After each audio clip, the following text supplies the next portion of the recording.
बेटे lecture number हमारा 5 है, ठीक है। हम शॉर्ट वीडियोस के हो गए, आपकी अब लॉन्ग होगी। तो हमारे दो टॉपिक होंगे बेटे में सॉल्व। कौन सा? एक तो सारणी क्रम में प्रतिरोधों का संयोजन और एक समांतर क्रम में प्रतिरोधों का संयोजन। तो जिन बच्चों ने वर्क नहीं किया है वो हेडिंग बना लो बेटे, सारणी क्रम में प्रतिरोधों का संयोजन। अब तो ठीक हो जाएगा ना, सारणी क्रम में प्रतिरोधों का संयोजन। सारणी क्रम में प्रतिरोधों का संयोजन।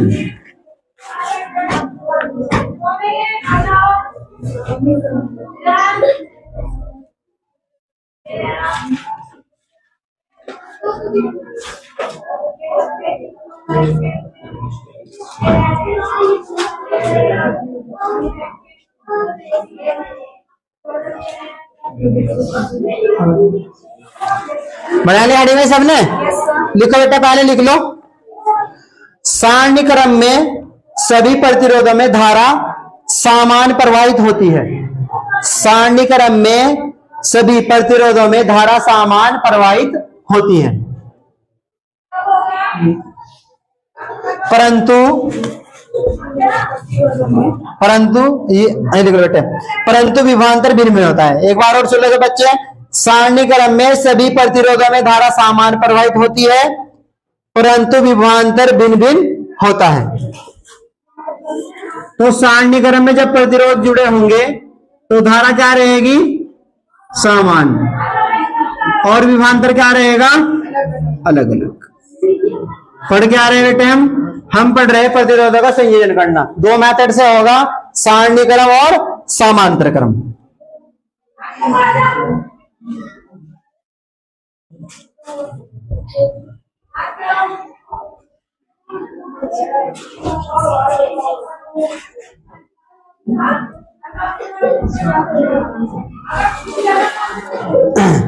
चित्र है बेटा आपका, ठीक है।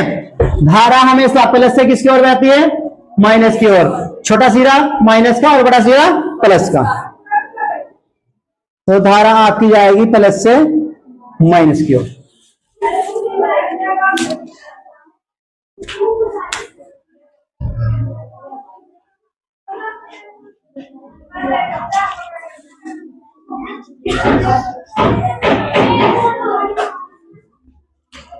ये नोट कर लेना बेटा आपने सब जो मैंने बताया अभी, ठीक है बेटा। जरा एक चीज और लिखो इसमें भी, धारा भिन्न भिन्न होती है, यहां तक होगा आपका, ठीक है। इसमें लिखो, माना प्रवाहित धारा आई, प्रवाहित धारा आई हो गया, और R1 डैश R2 व R3 लिख लिया। R3 के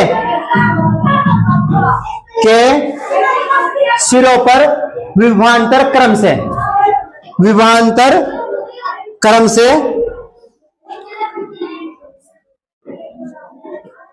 V1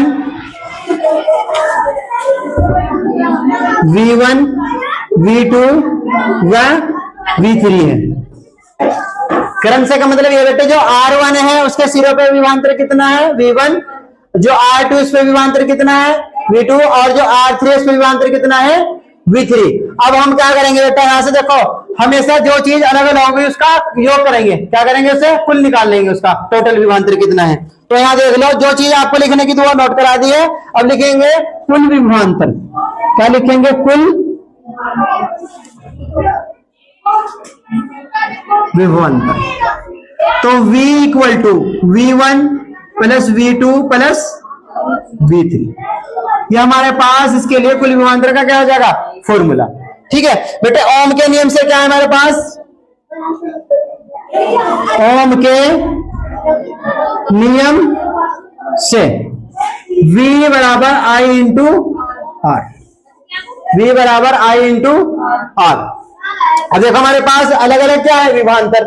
तो ये तो हमारी V की वैल्यू हो जाएगी, इसकी वैल्यू निकालनी है, और V1 हो जाएगा बेटा हमारा। देखो आई सब में क्या है, एक सामान, तो आई रहेगी, तो आई इंटू आर यानी R1, तो V2 की वैल्यू क्या आ जाएगी आपके I इंटू R2, और V3 की वैल्यू क्या आ जाएगी बेटा आपकी I इंटू R3। अब ये वैल्यू क्या करने बेटा हमें यहाँ पर रख देंगे, समीकरण मान लो या तो क्या देंगे इसमें वैल्यू रखने पर, ठीक है, क्या समीकरण बना सकते हैं, तो V1 V2 V3 का मान रखने पर, तो यहाँ देखो बेटे कुल विभवांतर V, जो V की वैल्यू है, V की वैल्यू कितनी आप चलो एक बार में लिख रहा है बेटे formula, V equal to V1 plus V2 plus V3, यहाँ पर हम लिख सकते हैं V1 V2 V3 का मान या रखने पर, यहाँ V का भी मान रखेंगे हम, तो V का मान क्या है I इंटू R, और V1 का वैल्यू क्या है बेटा आपकी I इंटू R1, और इसके बाद क्या है I इंटू R2, उसके बाद वैल्यू क्या आपके I इंटू R3, समझ आ रहा है बेटा सबकी। इसके बाद क्या चीज दी गई यहाँ पर I आपकी क्या आ जाएगी कॉमन, ठीक है, I को I यहाँ तो I जुड़ी तो रहेगी आपकी, तो I यहाँ से बाहर आ जाएगी। आपको पता है जब सभी के पास एक जैसी संख्या होती है, संख्या मतलब ये फिक्स स्थिर रहते हैं, क्या आएगा यहाँ पे कॉमन लिया जाएगा, तो ये जाएगा आपका R1 प्लस R2 और प्लस R3। आई ये सेम है बेटा, तो आपको पता है तो मैं यहाँ पर ये डिवाइड में जाएगा तो इसको यहाँ पर काट देगा, कैंसिल कर देगा, ठीक है, तो R equal to R1 plus R2 plus R3, ये क्या है बेटा, ये आपका सारणीक्रम में प्रतिरोधों के संयोजन का सूत्र है। अब देखो हमने यहाँ पर सिर्फ कितने प्रतिरोध ले रखे, 3, ये सिर्फ हमने फॉर्मूला बेटा 3 प्रतिरोध के लिए बनाया है, सारणीक्रम में जितने भी प्रतिरोध होंगे प्लस करके ऐड करते रहेंगे, प्लस करके क्या करते रहेंगे ऐड। तो बेटा इसे जल्दी से नोट कर लो सब बच्चे, जल्दी से नोट करो, पुश कर दो, नोट भी जाओ ना, बस एक 5 लेक्चर दोबारा आएगा बेटा आपका नाइट वाला जो कॉपी में बनाता, समझ में आ गया आपकी सबकी। तो एक बार रिवाइज कर लेते हैं बेटा, सारणीक्रम में प्रतिरोधों का संयोजन, जो इसका आपका थ्योरेटिकल चीज जो आपने नोट कर लिए इसमें बेटा, इसके बाद हम क्या करेंगे कुल विभवांतर निकाल लेंगे, विभवांतर की वैल्यू सबकी हमने यहाँ पर फाइंड कर ली है, उसके बाद वैल्यू पुट कर जाएगी, वैल्यू पुट करने के बाद बेटे आ जाती है छोटी सी कैलकुलेशन क्या है, मैं ध्यान रखना बेटे, मैथमेटिक्स के जो रूल्स के हिसाब से काम होता है, तो यहाँ पर आई सबके पास आई सेम है, तो बाहर यानी कॉमन आ जाएगी, कॉमन लेने के बाद इसको हम क्या कर देंगे कैंसिल कर देंगे, ये समझ में आ गया सबके। उसके बाद बेटा आप हेडिंग बनाओ, हेडिंग बना लो समांतर क्रम, समांतर क्रम में प्रतिरोधों का संयोजन, समांतर क्रम में प्रतिरोधों का संयोजन, समांतर क्रम में, समांतर क्रम में प्रतिरोधों का संयोजन हो गया बेटा आपका। आवाज आ रही है बताओ, मैं जैसे बोर्ड की तरफ फेस करके बोल रहा हूं तो आवाज आती रहेगी, आप लिखते रहिए, मैं इतना स्ट्रक्चर बना दूंगा इसकी फिगर, ठीक है, लिखो बेटा समांतर क्रम में विभवांतर सामान, समांतर क्रम में विभवांतर सामान, समांतर क्रम में विभवांतर सामान, हो गया बेटा इतना। उसके बाद तथा धारा अलग अलग प्रवाहित होती है, तथा धारा अलग अलग प्रवाहित होती है, तथा धारा अलग अलग प्रवाहित होती है, तथा धारा अलग अलग प्रवाहित होती है, तथा धारा अलग अलग प्रवाहित होती है।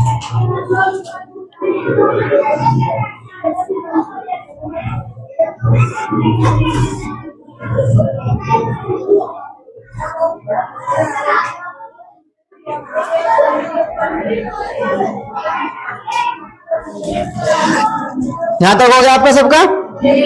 अच्छा, माना प्रतिरोधो R1, R2, R3, R3, माना प्रतिरोधो R1, R2, R3 है, जिसमें क्रम से धारा, जिसमें क्रम से धारा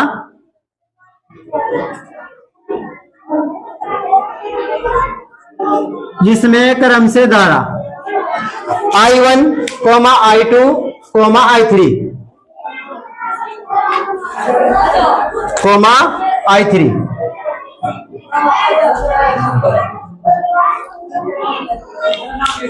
प्रवाहित हो रही है, प्रवाहित हो रही है। हो गया बेटा? एक बार दोबारा से रिवीजन कराओगे इसका? चेक कर लो बेटा सब बच्चे। समांतर क्रम में विभवांतर समांतर तथा धारा अलग अलग प्रवाहित होती है। माना प्रतिरोध R1 R2 R3 है, जिसमें क्रम से धारा I1 I2 I3 प्रवाहित हो रही है। हो गया बेटा जनाब का? इसके बाद देखो पिछले वाले जो हमने सूत्र में क्या किया था, हमने निकाला था खुद विभवांतर, क्योंकि वहां क्या था विभवांतर अलग अलग, यहाँ अलग अलग कौन है, अलग अलग क्या है बेटा बताओ सभी प्रतिरोधों के लिए धारा की वैल्यू क्या है अलग अलग। तो क्या निकाल लेंगे कुल धारा, क्या निकाल लेंगे कुल धारा,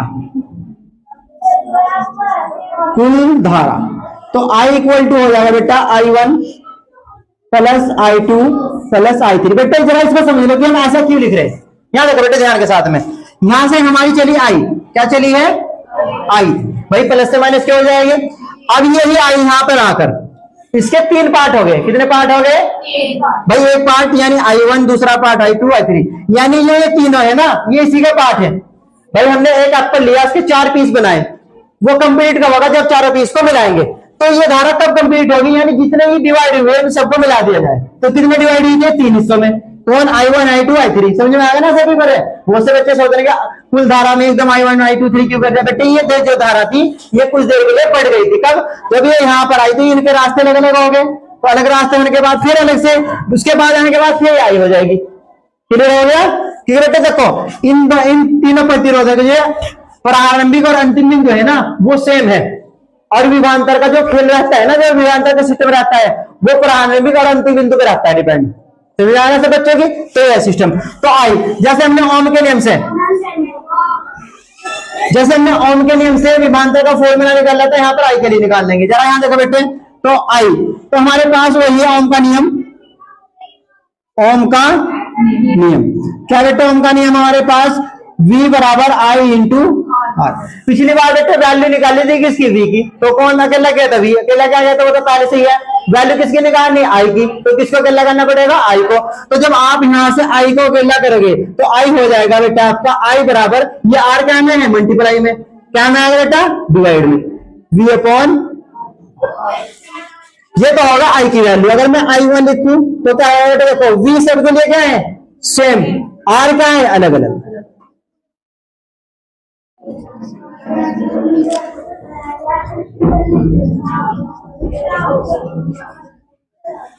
ये वैल्यू लिख रहे हैं हमने।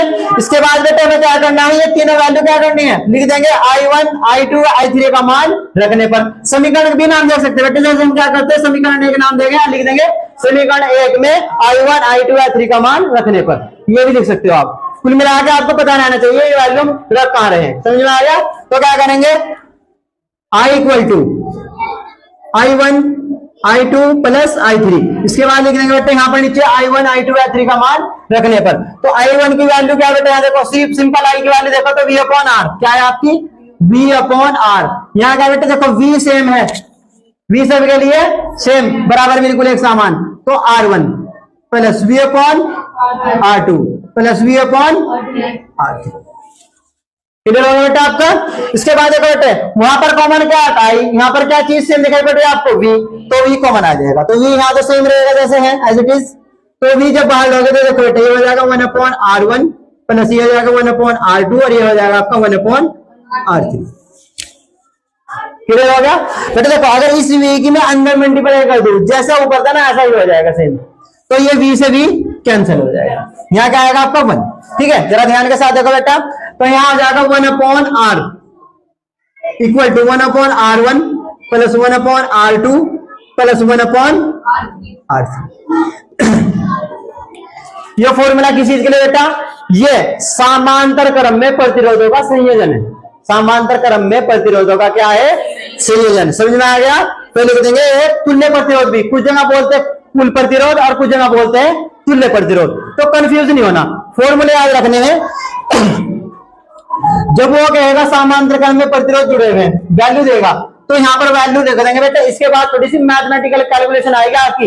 यहाँ पर जिसने भिन्नों को जोड़ना घटाना सीख रखा ना, वो भी थोड़ा यूज होगा मैथमेटिक्स से, हम न्यूमेरिकल करेंगे। ठीक है, सब कुछ बोलता हूं ना मैं, हिंदी में लिखते होंगे कुछ बच्चे, ऐसे लिखा करो, ओम का निशान लगाया करो। ठीक है, लिखो जरा क्वेश्चन नंबर आपका 1 2 3 जो भी होगा। 4 ओम डैश 6 ओम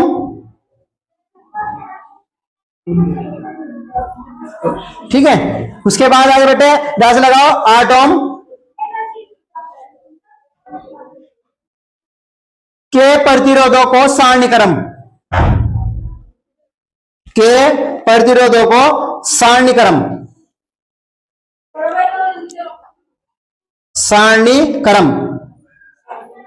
में 9 वोल्ट की बैटरी से संयोजित किया गया है। 9 वोल्ट की बैटरी से संयोजित किया गया है। कितने वोल्ट की बैटरी से संयोजित किया गया भैया? 9 वोल्ट की बैटरी से। एक बार रिवीजन करा बेटा, आप इसको पहले लिख लो जो बच्चे लिख रहे हैं, फिर दोबारा से चेक कर लियो, गलत नहीं लिखना बेटे। और क्वेश्चन को कई बार पढ़ना है, बार बार पढ़ के तब करना है सॉल्व। दोबारा सुन ले बेटे, 4 ओम 6 ओम 8 ओम के प्रतिरोधों को सारणीक्रम में 9 वोल्ट की बैटरी से संयोजित किया गया है। बेटे संयोजित का मतलब होता है जोड़ना, संयोजित का मतलब क्या होता है? जोड़ना। ठीक है, उसके बाद इसमें ए करके लिखो, ए पर्सन में ये बेटा है आपका, यू करके ए, उसके सामने लिखो परिपथ का आलेख खींचिए, परिपथ का आलेख खींचिए। बी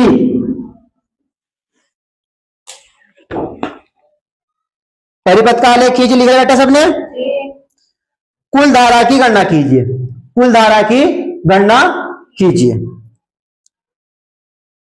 हो गया सब बच्चों का?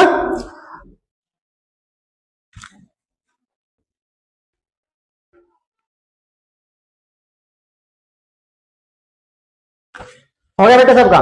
देखो ये न्यूमेरिकल मैं आपको करा रहा हूं, एक न्यूमेरिकल सेम इसके जैसा मैं आपको घर से करने के लिए दूंगा, तो पहले इसको देख लो कैसे सॉल्व करेंगे।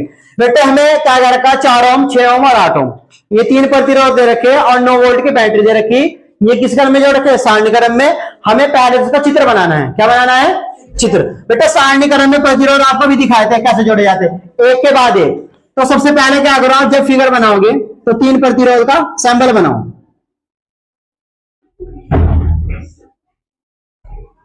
तीन ही तो है ना बेटा आपके?